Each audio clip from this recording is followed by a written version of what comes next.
Good morning and thank you very much for joining us. I am Iyori Folani. Okay, let's look at the controversy. Let me use that word that was started when Senator Rabiu Musa Kwankwaso of the NNPP, the New Nigeria People's Party, made the allegation that the North was being shortchanged. Not that he used those particular words, but the North was being undercut in development projects, especially road projects. So we'll look at that today. Of course, he's been answered. That is, his statement has been responded to copiously, in particular by the Minister for Works, Senator Engineer David Umahi.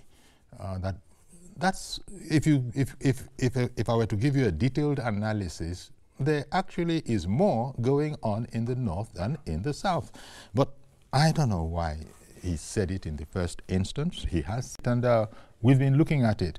The overwhelming statement from the authorities, from the federal government, is that it can't be factual. It is not factual. And as I said, David Umahi has provided copious evidence. He released that statement on the 26th. As I said, it's a very, very detailed statement where he's chapter and verse of all the things that are going on all over the country. And when you look at it like that, then it's for sure, it can't be the truth. Okay, one of the gentlemen who will be looking at this subject matter with me is Mr. Shehu Bashir. Mr. Bashir is a lawyer. He's also an APC stalwart. Thank you very much for coming on. Thank you for having me. It's good to see you again. It's indeed. But this time, we're looking at each other live. The other time it was... yeah, it was remotely from our Abuja studio. Exactly. Okay. Well, that's the first person who will be talking with us about it. Also, we don't want to keep him lonely. We have remotely Mr. Haliru Bunza. He's the Secretary, Northwest Youth Stakeholders Forum. A fine morning to you, Mr. Haliru Bunza.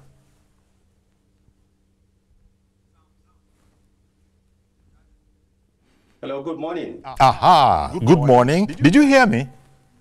Yeah. Okay, that's fine. I just wanted to be sure. But as soon as you responded, I was now sure that, yep, you could hear me. Thank you very much for coming. And a fine morning to you. Okay, in studio here, as you heard me introduce Mr. Shehu Bashir, APC stalwart. Okay, maybe we have a lot to unpack. Even if we were to stay on Senator Umahi, so David Umahi's statement alone, we would need more than the program. So copious was his statement. So if I were to start off with you, Shehu, what the North is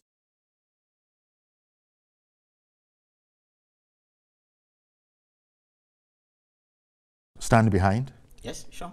Absolutely. Well, before I go into the details of what the federal government has actually done, sure, I think we need to say this emphatically. It is the most important thing for us to say.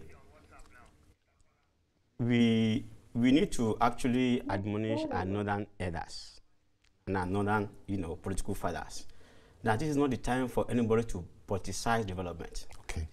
And it's not the time for anybody to gaslight the national interest based on personal political interest. Mm-hmm. We don't need any incendiary comments or statements simply because anybody wants to score political points. We should be very objective. Politics is not about selfishness or interest, as they say all the time. We should be very, very objective in our opinion expression, in analysis, if not for anything, for the sake of Nigeria and national security interest. Having said that, I don't know why people just want to lie just to be seen to be good. Okay, nobody has actually, succeeded in line, at least for a long time, as it is. Whatever it is, let's be very, very factual. You made reference to what the Honorable Minister of Works, released, and there's nobody that can actually fault that. Development is not a mirage. It is what we can see. If anybody is faulting that, is saying that is not true, please go around these places. I travel by road most of the time. I travel by road because for me, I'm flight phobic. So it's much more safer for me to go by road. These places are not where you cannot visit and go. So it's not like a mirage. Everything that the honourable have said in this, I said in this release, are the truth. Okay. Nothing but the truth. Let me just, at this stage, before I go over to Aliyu, let me just say that we're crossing over to Kaduna. We will still continue with our program where the president is in attendance at an important ceremony. So, yes, so thank you very much. That's that. We can go over to Kaduna. Okay. So those who are able to watch it, we are watching it, and those that continue to see it, see the program here, that's because they are watching it, on a number of our other channels. You can also you can catch us on our YouTube channel as we are. So let me now go over to Aliyu Bunza, Secretary of the Northwest Youth Stakeholders Forum. So, Aliyu, so how do you see it? This statement? Yeah, please go ahead. Well, to me, I had the statement of Honorable Rabiu Musa Kwankwaso. He's a great figure and a leader in his own capacity, a political figure in Northwest and North in general. And I also had the response of the Minister of Works. I faulted the statement of His Excellency Honorable Rabiu Musa Kwankwaso. To me, it's not right. A leader like him shouldn't come on media, and if he has claims, he has access to the president himself. He can confront the government. There are many channels confronting the government, matured and productive channels in confronting the government. But you don't have to come to the media and saying that. Moreover, we live in the North. I also travel by road most of the time. Let me talk about Northwest in general. I am from Kebbi State, far Northwest.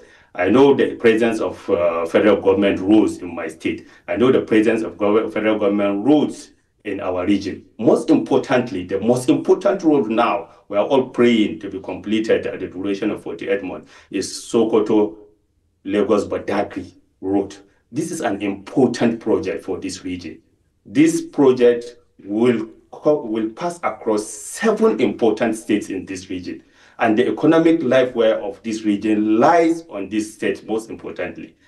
This road will pass through Sokoto, Kebbi, Niger State, Kwara State, Oyo State, Ondo State, Ogun State, and lastly, Lagos. If you come to Kebbi, this road has been constructed over a decade. It's a route.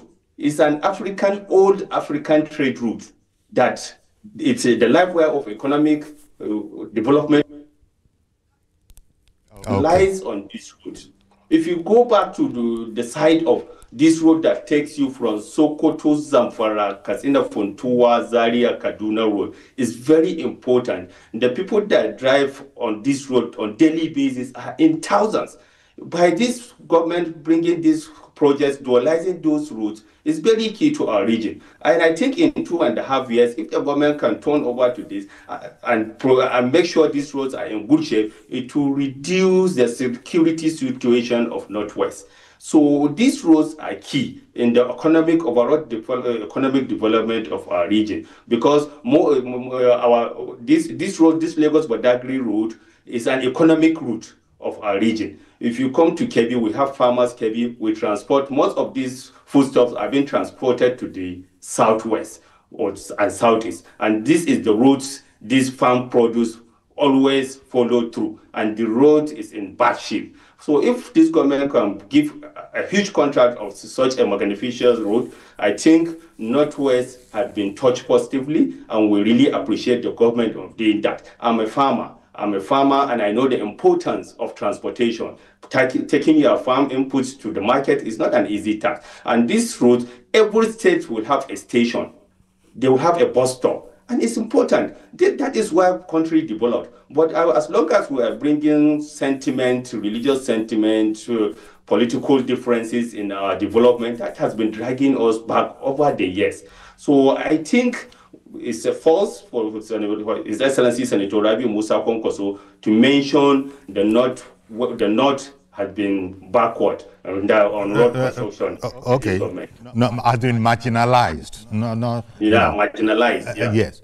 Okay. Well, indeed. We'll come back to you.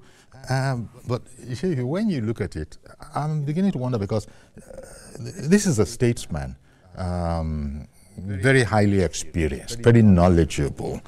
And this kind of a mistake, because that's what I can call it, seeing as those who are able to answer are saying that they're being delicate about their choice of words.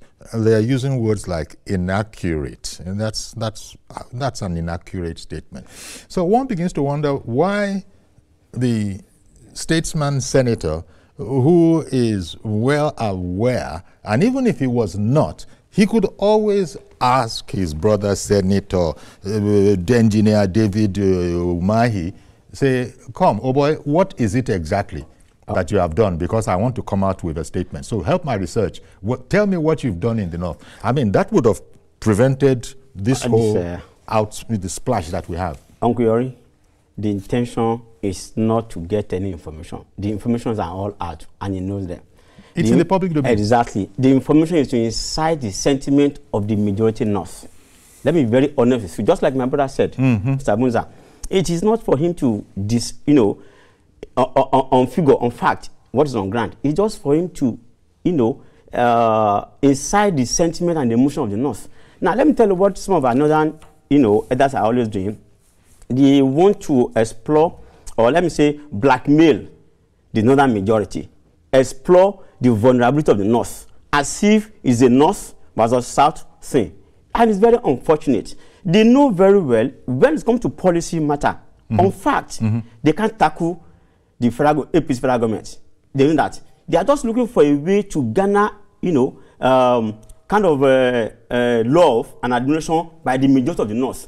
Exploiting the vulnerability. Unfortunately, I think the APC-led federal government needs to do a lot in the sense that they need to go beyond the use of English language in communicating, because this is the truth. Majority, you can hear all the noises around social media. Those that will vote are not necessarily on social media. So those that will vote, who must know what the federal government is doing, must understand that through proper communication, through the use of their local languages. Okay. Yoruba, Igbo, Hausa, Efik, Fulani, Kanuri, and all the rest. Full-day. Because you know what? When you write things like this, they may not even know. A lot of another northern listen to radio more than anybody else. Let that communication language be in Hausa. Otherwise, if you travel to Jos, if you have gone through that axis from Abuja to Nasarawa to Akwanga to Gombe to Jos, you know how bad the road is. Now, a government has come, that they say is not doing anything, has come to allocate nothing less than 465. No, it's not that it's not doing anything. It's that it is doing it all in the southern axis. No, that is not correct. No, I'm just, correcting the error that was put out. It's just blackmail. Because they know, once somebody hears that, they'll say, he's developing his own side. It's not so. That's for God's sake, the road coming from Abuja to Gombe through Akwanga, Jos, Bauchi, is that in Lagos or Oyo? No, it's in the north. The one going from the super highway coming from Sokoto to Kebbi, Zamfara to Katsina, is that in south? No. So that is why I said we need to communicate more. You see, I think there's a style of this administration, Mr. President. He's not a bragging person, kind of. Maybe probably he has a policy of not wanting to showcase anything. This is not the time to play it cool. Well, on that point, the president himself has given his ministers marching orders. Exactly. Remember? It is high time. That, yes. Look, even before this outburst, that's another word that I can use. Yes, sir. Before this outburst by the good Senator Rabiu Musa Kwankwaso, he had given his ministers, the marching orders to let the people know what you are working on. Uncle Yori, a lot has been done, more than has been actually publicized. A lot more. A lot more has been done. Yeah. Okay. So we need everybody assigned with the responsibility of letting the public know what the government is doing should not keep quiet. They should actually work based on their positions. There's no point for anybody to hide behind one finger. No, you do a disservice to the government. Seriously. You reminded me of the late MQ Abiola when you brought that proverb. You know, he had a whole series of them. Yes. You know, you can't hide behind one finger. No, you cannot. Neither can you shave an absent man's head. In his absence. It's not possible. Coming back to you, Aliu, what do you think is going on here? Because as I just said, Senator Musa Kwankwaso, you know, is a highly knowledgeable man. And I want you to add the fact that until very, very recently, people were talking, the whole political rumor, you know, gist was that Senator Kwankwaso was on his way into the APC. I don't know if that is still working, but how do you think we got from there, from that prospect, that, oh, he might be coming to the APC, you know, from the point of view of members of the APC, to this whole situation where he is having to be denied, you know, rebutted, his statements are having to be rebutted by the federal government? How do you think we arrived there? Go back to that whole place where the idea was that Senator Kwankwaso was on the way into the APC according to negotiations. Well, maybe the negotiation is not favoring him. Maybe he has been quiet, thinking that he will fall down into the same party, the APC governing party. Maybe the negotiation is not in his favor, and finally he think, okay, it's not in my favor, let me come out and continue my struggle as a presidential candidate of my own party. I think that is more reason why he came out with this false accusation, because I call it false if you don't want it. Because me, I'm an indigenous of Kebbi State, and I know the presence of federal government roads project in my state. We have 3 key major roads that have been bothering the existence of peace, security, and economic development of this my state. There are roads that take you from Gadazema to Zuru to Rijau to Kontagoro Road. It's a very key important road. It's a federal government road. It has been neglected over a decade. People have not been following that road. They have changed channel, taking a long distance road by quoting serious economic markets, serious robust market along that road. It is now been given, a contract has been issued and work has started, and the road is about 62 kilometers road, and we're enjoying that. There is a road that takes you from Yawuri, from Malanga to Wara Road.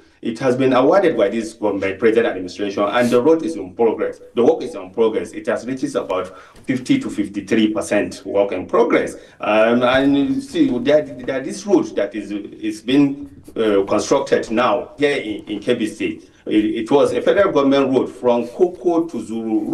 Zuru is a key local government, one of the strong pillars of Kebbi State. So there is a road about 87 kilometers. It's a federal government road. While the state government was so eager to construct that road, our magnanimous governor went to the president and seek approval to construct that road. Then the federal government will pay back the money. Right now, 3 companies are there in the site. The road is almost 30-35% work in progress, and so if Musa Kwankwaso tend to forget, if the government was not being, let me finish up. You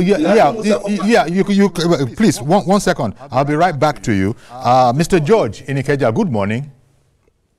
Good morning, Kyori, and good morning to our guests. Yes. Good morning.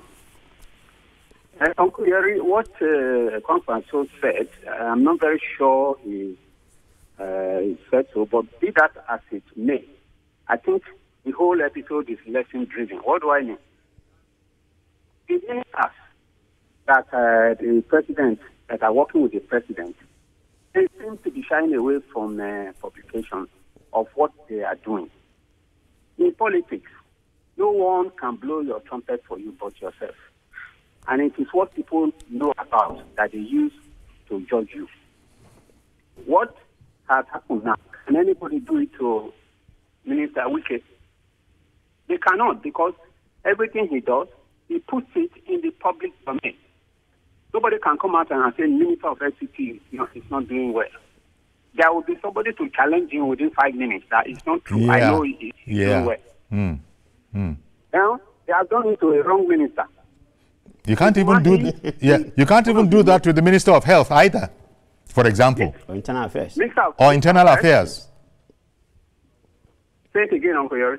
I said you can't do that to the Minister of Health, and my guest added, or the Minister of Internal Affairs and a number of other ministers. Minister of Internal Affairs, Minister of Aviation. You can't do Yes, it to those you people. can't do. Thank you. Now, the woman, he has the information about what he's doing on his fingertips. I used to wonder how That's he right. moves.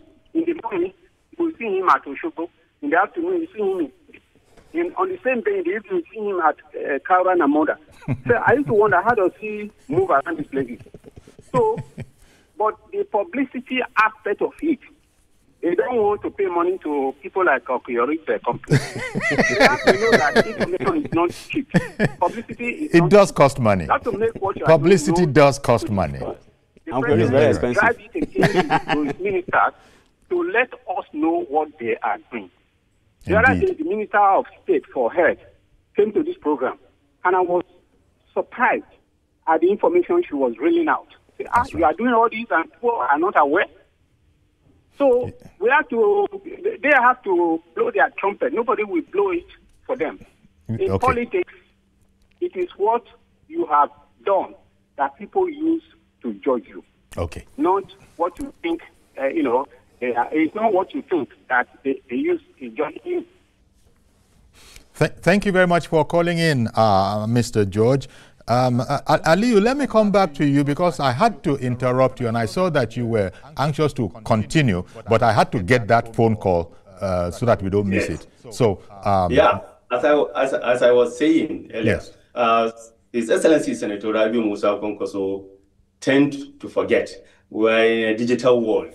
All these projects, as rightly the caller said, but to me, I have been following the social media channels of Federal Ministry of Works and Housing. So every step of their project, I have been seeing it. Every visitation, I see them live. So that is why I'm more conversant with the information. So when I heard the statement of Rabi Musa Konko, I said, no, this is false. It's inaccurate. Maybe they have fed him with false information. He didn't take time to do his own research. But truly, this government had touched the northern part of the country positively. Let me go back to history. When President Muhammadu Buhari took over 2015 from former President Goodluck Jonathan, he inherited number of road projects, and when he appointed the then Minister of Works and Housing, His Excellency Raji Fashola, he mandated him that no new project should be executed. Let them finish and complete the inherited project. And some people in the north started shouting, see, this our son has turned his black eye on us. He's working in the south. How can you inherit projects? Government is a continuous exercise. It's a continuous process. How can you inherit roads and just abandon them and award new roads? It's not right. And this government also inherited roads from the previous administration of President Muhammadu Buhari. They continue completing those roads and then awarding new roads, touching the 6 geopolitical zones of this country. You can't dispute that fact.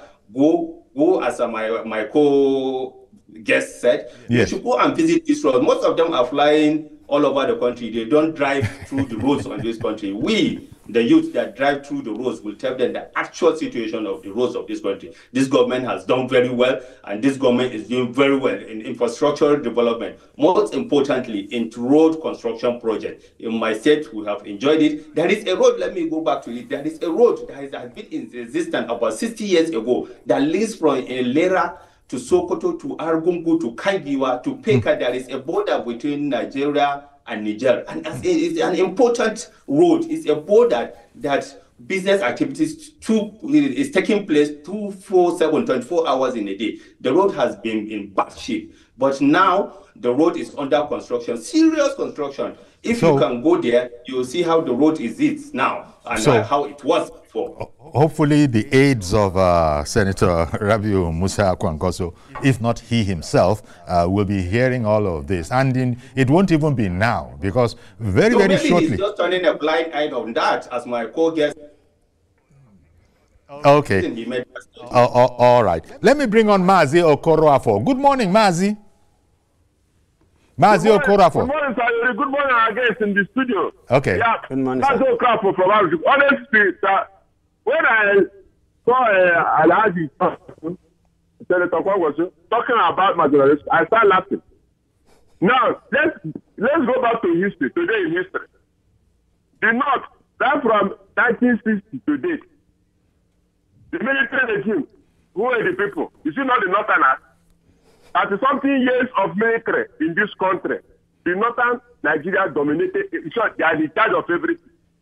Nobody complains.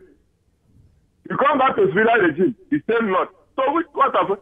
It's not even. You should be talking about that is a sympathy to people from Eastern Nigeria. That no Easterner have come to be a state of state in Nigeria. He's talking about that they are being marginalized in one sense. Now, during all the universities that we created that time, transportation, military, is it not in the North? So what is they talking? Okay. The highest military school we have is it not in the North? What are it? I don't know. So when people say that they say the North is marginalized, I start asking, what is there in the Eastern Nigeria? Let also tell us, what is the any establishment that is in that Eastern Nigeria today? The North have dominated everything. Now, the pendulum has just come. It's not up to 8 years or 4 years. That is not somebody outside from North is coming to the head of state and is complaining. So it's not. Are they the only people that have this country? It's not possible. Okay. If So you just sit down. So you disagree? I'm saying that if I have my way, all these elections they are talking in Nigeria, all the elections should be in one day. Whether Senate to House of Reps, Governor, anything call it the president, all of it should one day.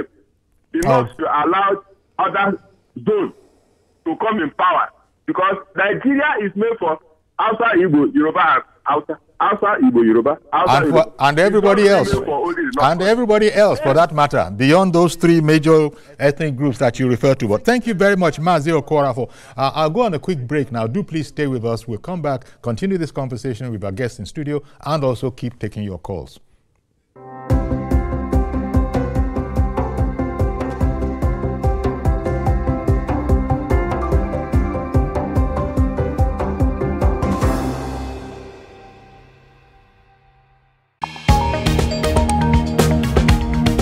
The Inspector General of Police has met with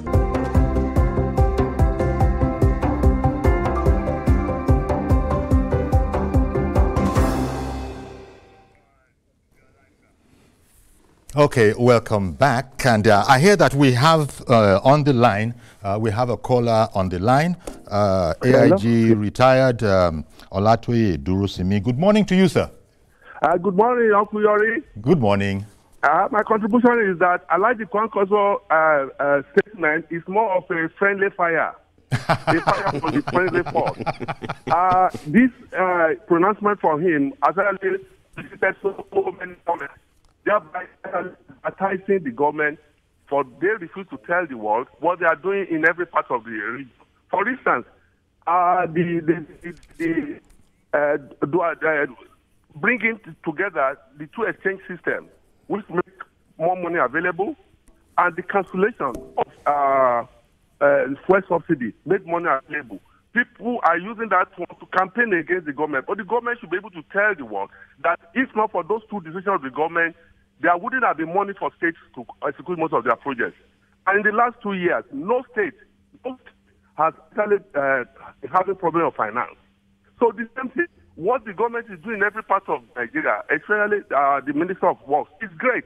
But somebody ready to advertise it. With that statement now, the whole world now knows there are more projects in the north than any part of Nigeria. Yes. And that's my contribution. Thank you very much. Advertise what they are doing. Appreciate you. Thank you very much. AIG retired Olatoye Durosimi. Thank you for calling in. It's interesting that he described this whole friendly fire as friendly fire.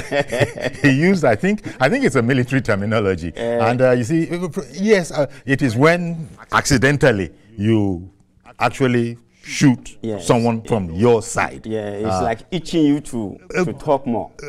So, something like that. So, but friendly fire can be dangerous.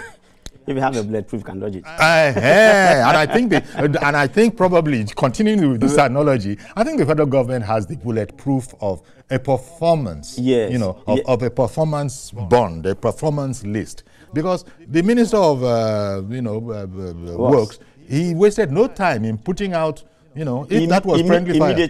Immediately. I don't want that good thing. These three callers have actually called, if this was a feedback, to assess the conscience of Nigerians about what the government is doing, one should be fulfilled. It shows Nigerians are, you know, following. Yes. Irrespective of where they're coming from. No, they're on the ball. They have the fact, they have the data. So, based on what the last person said, the Kwakwaso matter, you know, you asked the question to my other brother there, that is Kwakwaso coming to APC or not? Yes. He must have actually tried to pitch the federal government so that the world will know what we are doing. Okay, maybe I'm not speaking enough. You guys should speak up, you know. And to be honest with you, in fairness to him, he has helped us because majority did not even know this. The extent of these road, road works. How old am I that 1,068 road construction is going on in the north, 465 at another place, 105 at another place. Those are massive road constructions. So if we are not pitched, maybe we would not have spoken anything. Thank God that he actually alerted us and we're actually on our feet. Even though to tell the world what the federal government is doing. For me, as far as I'm concerned, there's nobody that can justifiably argue, okay, that federal government is not doing anything in the north. In fact, they are doing more than in the south. I used to follow Lokoja Okene Road. Uncle Yori, if you follow that place, is a dead, very dangerous road. Now that road is under construction. Okay, you can hardly travel that road in the night before. You dare not. Now the place is getting safer now because there is a construction going on there. It is not, like I said, it's not a mirage. It's what everybody can see. Why should anybody deny that truth? So we just need to say more so that the world will know that we are doing far more than they think we are not doing. Okay, so in effect, Aliu, what my guest is saying here is that perhaps we need to be thanking Senator Kwankwaso for alerting Nigerians to that which they did not know. And it is only because the Minister of Works was now riled by his assertions that they have come to know. But I want to go back to I think it's an important matter of whether or not Rabiu Kwankwaso is actually going to come.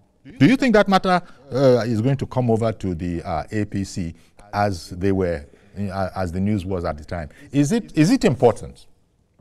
Yeah, politicians are very tricky, It's not yet time. They still have 1 year up and so to align, They are doing their calculation. Whatever decision a politician will take, it is a decision that will favor him, not his followers. So Rabi Musa Kwankwaso is very smart. He has blind followers, and they always believe in what he says, most especially his followers in his state. And that is what the kind of words they want from him, and that is why he's giving it to them. If you can see, as all the callers are saying, is to tell people that Nigerians are fully informed in the progress of this government, in the developmental projects of this government. And if people like him can try to forget his own party and joining the ruling party, that means he has seen progress, he has seen development, he has seen the light on the ruling party. If without that plan, people wouldn't be speculating that he want to jump ship from his own NNPP party to APC. It has going on, and they have been saying his colleague, a brother, has been blocking him to join the party. We see now he's romancing the government, going close to the government, so no one can tell us what tomorrow will be. Okay. And Shehu, they're going to have to negotiate, he's coming to join them. I'm talking about the ruling party now. Aliu started off saying, well, these people are very highly knowledgeable. For all you know, it could be a game that, look, we can't go on this smooth terrain here. Let's start something so we have something to negotiate with. But going as far as all of that friendly fire, it must be on time. It must be on time. That friendly fire can be quite dangerous. Let me add to what my brother just said. Yes. You see, as politicians, we can sleep in Sokoto today and wake up in Lagos the following morning. So if they tell you anything now, they might just want to actually guide you one way or the other, or to even test the water and see what the public opinion against their future decision will be. So you may never know. And in policy, they say there's no permanent enemy, but permanent interest. What the interest will be beyond terms. So, Rabbi, no permanent friend, no permanent enemy. Yeah, only permanent interest. Yes, and we look at it, everybody, all the politicians, they have their own political ambitions. Those who want to have immediate execution and those who have it in the future. So whatever it is not unlikely that Senator Kwakwaso is actually warming up for whatever decision he wants to take. But for anybody to say it's not possible, then that person does not know politics and does not even know how to play politics. And it's not even peculiar to Nigeria. It is all over. Okay, you see people living Democrat today because they are liberal. Tomorrow morning they say they're preaching that is the Republican. It all depends on the interest. So the most important thing that whatever politics we are playing, we should make sure we play these politics to that extent that will bring national development and not disintegration. We should not play politics of ethnicity, religion, or any tribal sentiment, because it's very, very, very key. 2027 will come and go. Nigeria will remain. Somebody must win. Somebody must lose. We cannot, on the basis of our own political ambition, and say the country should go on fire.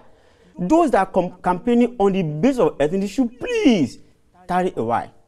Okay? Nigeria is bigger than anybody. Indeed. You cannot ethnicize this election. And I'm very, very particular about this. Uncle Yori, let me tell you the truth. I said 2007 election is endangered. And you know what I mean? Almost all the people in the opposition, they don't even know how to be an opposition. Their main concern is to just get rid of the president. And it's very scary. That's all. I'm not scared of what will come out in the election because I know Ashwaji Bola is meant to win by God's grace. But I'm scared about what will come after it because they don't have any blueprint to win an election, but the blueprint to cause crisis after election. Yeah. So what the federal government should look up to is to make sure they have the machinery in place so that they will be able to, control any likely aftermath effect. For God's sake, how on earth will somebody be telling the whole North that this election must be for the North? No, it won't happen. After he didn't come in as a Southerner, he came in as a contestant. He came as a Nigerian. Those that are campaigning against Ashwaju are only trying to rest on their own sentiment. Very dangerous. But, let me do a gentle correction there. Yes, sir. He came in as a Southerner. Well, because that was the agreement. That was the expectation. That was the agreement on the conventional national understanding of rotational power, even though it was not written. That is why there was so much angst against Jonathan. No, against even His Excellency Atiku Abubakar. Yes. Coming into it. I don't know why you mentioned His Excellency Atiku Abubakar, but the honest truth is that he has become a serial contestant and a serial loser at the same time. Well. To be honest with you, I'm not seeing Atiku as a serious contender in terms of wanting to win the election. They wanted to just ignite some crisis. Because let me tell you the truth, the very honest truth. Atiku is not a special child with North. Even the North don't even like him as it is. Well, I don't know about that. Let me. You probably are better informed. Let me tell you what I mean. Sure. Almost everything Atiku has done, he has failed at them, unless he's supported by somebody else. Okay. Let me tell you what I mean. In the North, Buhari contested 3 times before he won the 4th time. But each of those times Buhari was contesting, you will see the potentials of him, the acceptability, the acceptance in the North. Atiku's zone is always rejection. Even in his own home state, Adamawa State, he's not in tune with his governor. Who wins an election without you having a governor, a single governor, even your own state governor? Come on, how do you do that? Okay. What do you think, Aliu, of the much is made of the fact that, look, Kwankwaso and NNPP there, it's like it is thought, based on past performance, there's 1 million votes there. So that's why, know how politicians, you just said, they're very, very smart people. They look at all these parameters. So maybe Kwankwaso, knowing that he's good for 1 million votes, inshallah, maybe that is why he's, flexing a bit. Let people not just think that it's a done deal. Yeah, you can't take that away from him. He has an excellent support home-based support in Kano State. And moreover, Kano registered voters are more than 1 million. They have about 4.something million registered voters.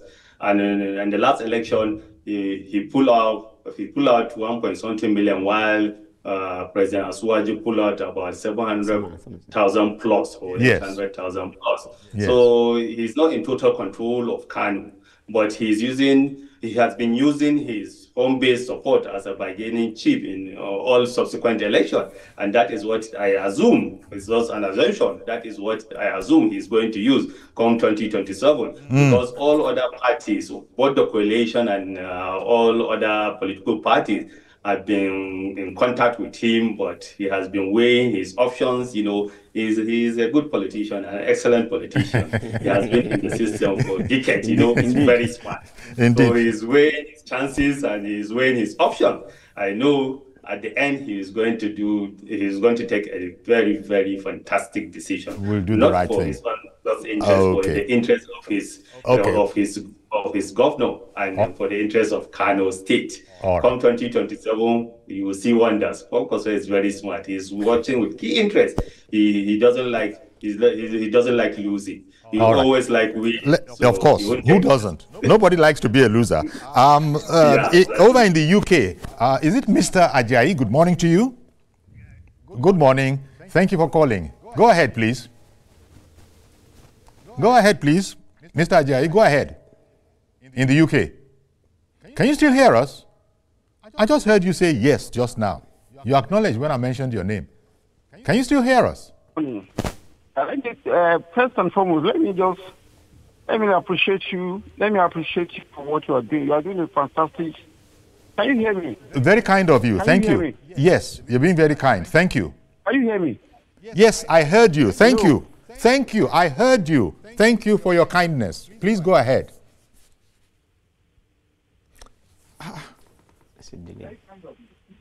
Yes, I heard you. Thank you very much. Now, okay, quickly. Let me just chip in response to what you just said. That President Tinubu did not as a Sultan. The moment he was voted and he became the president, he's no longer a Sultan. He is the president of Nigeria. Of course. Remember, it was not only him that contested the 2023 election. It is both the Southerner and the Northerner. But now, concerning the opposition, Nigerian opposition's people, we shouldn't take them so serious. We shouldn't take them, because it is only in Nigeria that I see opposition behaving as if they have other countries. If you find some areas where the present government is not doing well, you need to provide solution. You call the attention to it, not by pulling them down or saying, what is Kwankwaso saying? What is he saying? At no point, nobody should take him serious. Even the so-called ADC, we are here, we are monitoring what is going on. I can tell you, the present president is doing fantastically well, and we are very proud of him. And come next election, 2027, the so-called opposition, I can give you for free. They won't be able to gather enough vote that they gather in 2023. So just continue with what you are doing. And please, if the president is hearing this, let him continue with what he's doing. We are watching, and we are appreciating what he's doing. Thank you very much. Thank you very much for calling in, Ajayi from the UK there. This is what everybody has been saying. In fact, Mr. President himself, he referred to them, he can make light of a lot of things. Coalition of confusion. Well, I'm happy you said it. A coalition of confusionists is the way the president described it. So it shows that the president is not worried. He's not worried about all of this. He doesn't have to be worried. He's a strategist. Yes. He knows the dynamics. He knows the figures. Unlike the opposition members. Yes. Politics contesting is all about strategy, planning, and yet reticence. You don't talk too much. You allow your work to speak for you, especially if you're actually planning, not making noise all over the place. So Mr. President is actually strategizing, he's planning, he's working, and he's very optimistic that come 2027, by the grace of God, inshallah, he's going to win this election. Indeed.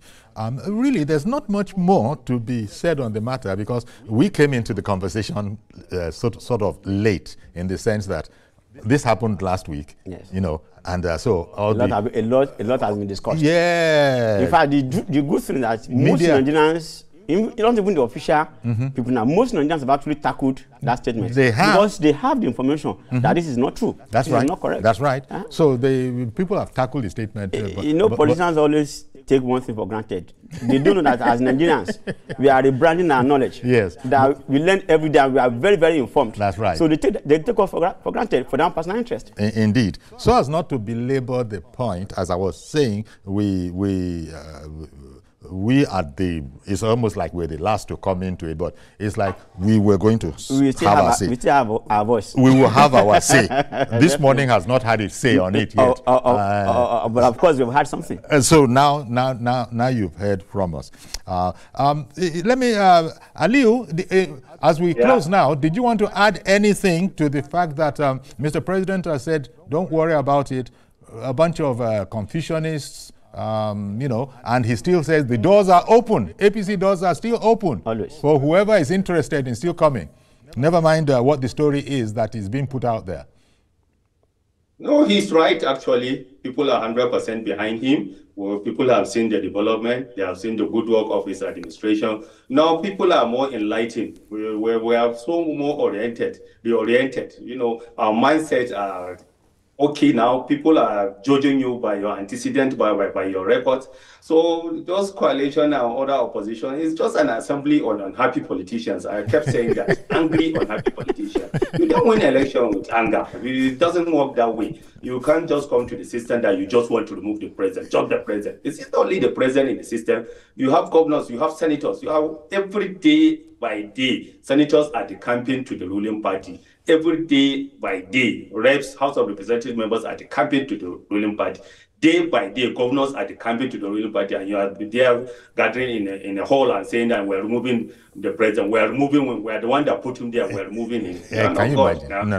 No. You know, people are now enlightened. They have seen progress. You don't just come. They work with your antecedents. What have you done before? You have held a position. You have been a minister. You have been a governor. You have been a vice president. What have you done to people that you want to come and say that you want to come back and change things? What do you want to change? What have you done before? Yes. So Nigeria is not a Nigeria of yesterday, where people are more enlightened. People are more informed now. You know, in this digital world, people are more informed. They see they see things online. They will just Google your record. They will see everything that you have done. So there's no more lies for Nigerians, no more lies for politics, for our electorates. People are enlightened. People are supporting this government. They are seeing the good work. Thank you very much for your insights. So they can't say that. Okay. Thank you. Thank you very much for your insight. That's Aliu Haliru Bunza, Secretary, Northwest Northwest Youth Stakeholders Forum. And in studio here, Shehu Bashir. Any last word? Okay. Quickly, the only thing I wanted that when Mr. Mayor was contesting, he had a manifesto. That's right. We call it Renewed Hope Agenda. That's right. If any of the opposition have anything to offer, they should tell us. Let them show us. Blueprints. Yes, let them show stop blackmailing Nigerians. Indeed. We won't dash to that blackmailing tones. Excellent. We couldn't have been put any better. Thank you very much. Thank you. Thank you for having me. That's Shehu Bashir, lawyer and APC stalwart. So we're going to have to leave it here. But do please join us tomorrow for a fresh edition. I am Yori Folari. Bye-bye for now.